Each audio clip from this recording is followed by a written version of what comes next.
So I always encourage people to leave the United Arab Emirates and return back to Africa. And so many people have told me, like, how can I leave? I don't have money, haven't made any money. And I honestly understand, because I was in the same situation. I left Dubai with literally nothing. I barely had enough money to pay for my ticket. So in today's video, I'm going to give you the basics of what you're going to do so that you're able to transition, you're able to thrive. Eventually, it doesn't happen overnight, but eventually you're able to thrive. You're able to live happily like everyone else, because transitioning back is really, really hard.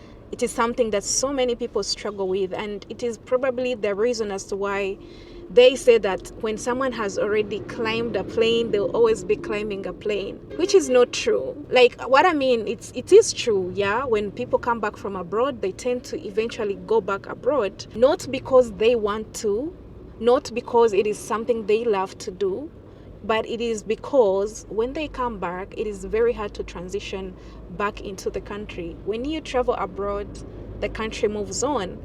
By the time you come back, you can't fit in. You find it so hard to find a job. You find it so hard to do anything. And you keep spending money every single day because you literally just returned from abroad. First of all, your relatives, your family, they are exploiting you and always asking for money from you because they assume you have the money, when in actual sense you don't, especially if you are returning back from the United Arab Emirates. So this is what I did. I'm going to tell you basically what I did the moment I came back. I did this before returning, so this is good that you're watching this video even if you have already returned, but it would be best if you watch such kind of videos before you return, before you step foot in the country, because sometimes you have this small money that could help you, but you come and spend it very fast, and by the time you actually figure out, like, hey, if I did this and that, I'm gonna be able to survive, by the time you realize that you have already spent literally every savings that you had. So this is what I did. The first thing I did is I realized that Africa, especially Uganda, has an opportunity of farming. We have good land here, very fertile land, which is true for so many other African countries. And the other fact is that Africa has a lot of land, which is very cheap, not just in Uganda, but also in so many other African countries. You find that it is so much easier to go in the deeper villages and find vast land, like free land that you can do farming on. So you need to realize that. And I know someone is gonna tell me, like, hey, I don't have enough money to buy land. The good news is that you don't need to buy land. So that was also something that I researched. I asked my mom to move around, because obviously she's on the ground, she's in the village. I asked her to move around and find out information about renting land for agriculture. It is a very common thing in Uganda. I don't know about other countries in Africa, but I can assure you, in Uganda, it is very easy to find land to rent and do farming on it.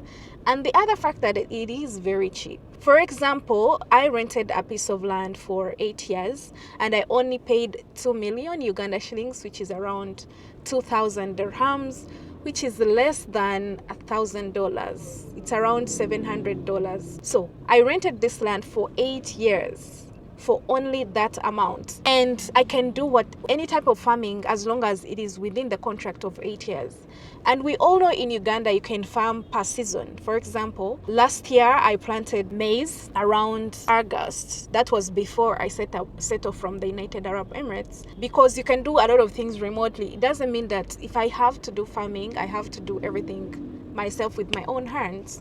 You can hire people to do the farming for you, which is also not so expensive. There are also machines which are available nowadays in Uganda, like the tractors, which are operated by certain people. You can also pay them and they will till your land really good, and you can do your planting, whatever that you would like to plant. So I planted maize around August, and around November and December it was ready for harvesting to be eaten as cobs, the cobs that they roast on the road. So I sold a few that time and made some small money, which money I used during Christmas period, yeah? And then right now the maize is dry and we are harvesting the dry one, which is going to be processed to make maize flour, which is also going to be sold. If I want, I can sell the cobs that are dry, or I can still wait and make the flour.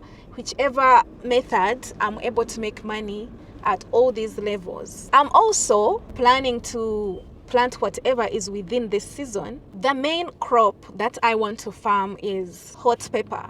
I've always loved to grow hot pepper. So that is the reason as to why I actually rented the place for a longer period. Some people can only rent per season. I also rent per season. So in my village, I have some plantations or some crops where I have rented for a season. I have maize as well, I have millet, I have beans, I have sorghum.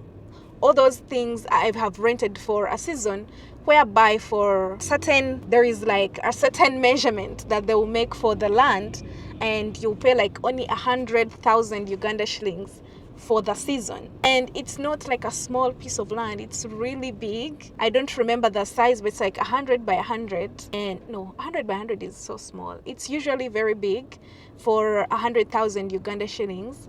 And you grow something, you harvest and you sell, and you make some small amount of money. It's not very big, but we all know farming, it is not something that you can make losses. No, there is a saying in my tribe that says that a hole like this digging hole doesn't lie. They say it in my language. Because a farmer, as long as you have planted something in the ground, it is always going to come out. So this is something that I've been doing for almost a year now. I started doing it remotely before I came to Africa. So if you are someone, you are abroad and you're confused, like how am I going to do it? All the other projects that you are probably watching online are so expensive projects. I used to watch one guy who has a farm and he has hens on the farm. And I would be wishing, like, maybe if I had enough money to invest in this project, I would return back to Africa, because they are very expensive projects. Buying the hens, the structures, it is a feeding, it is very expensive. And I'm pretty sure someone else is watching all those videos and they are thinking, I'm not ready because I don't have enough money to build a hen structure, or to build a goat structure, or to build a piggery structure. But there are so many other avenues of farming that do not require a lot of money. In total, I have invested, I'm going to talk about the ones where I rent on a season base. It's not monthly, it's seasonal. And sometimes a season for like maize is from August to right now we are in January. So all those months you pay just 100,000 for the land. Then there is tilling the land, which is also not very costly. The people who do the tilling are going to charge you, let me say, a total of like 100 is going to go into the tilling, the planting, then the harvesting, which is also not very expensive. You invest, let me say, 250,000 and you're getting back like 500,000. To me, that is good money. That is a good investment. And if you do it on several locations, you do it every other season, you find that it is going to add up to a good income. So you find every other season, you're just marking every season, and you're making sure when people are planting, you're making sure you're taking all opportunities to plant. For example, there is someone whose farm I visited of recent, and we are harvesting maize. This person has just planted maize because his land is on a place where there is water, and as much as it's going to be a dry season, his land is not going to be too dry to support crops. So he has literally just planted maize, and he's going to harvest when there are no fresh maize in the market. And that means his maize is going to be very expensive and he's going to make a bigger profit. You feel me?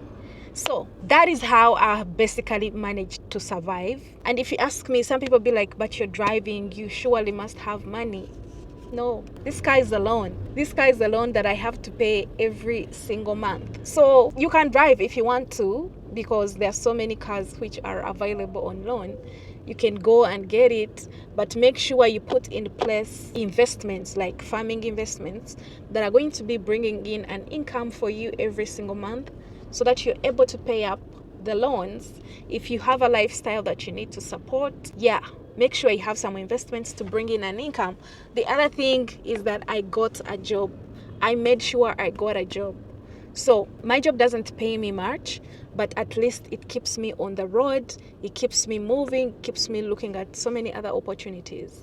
It keeps me engaged. So if you can, make sure you find a job. No matter how small the amount is, make sure you get a job. As long as you're not spending more than you're earning on the job. Your lifestyle is none of their business. For example, my car is an expensive liability that I have, and fine, it helps me do my job so much easier, but I know, for example, the car maintenance, that is not going to come from the job, but I make sure I'm within the limit. For example, I make sure the transport that I use, the fuel, is covered by the job. You feel me? Anyway, I don't want to make this video long. Let's end it here. Kindly subscribe, like, comment, share, and I'll see you guys in the next one.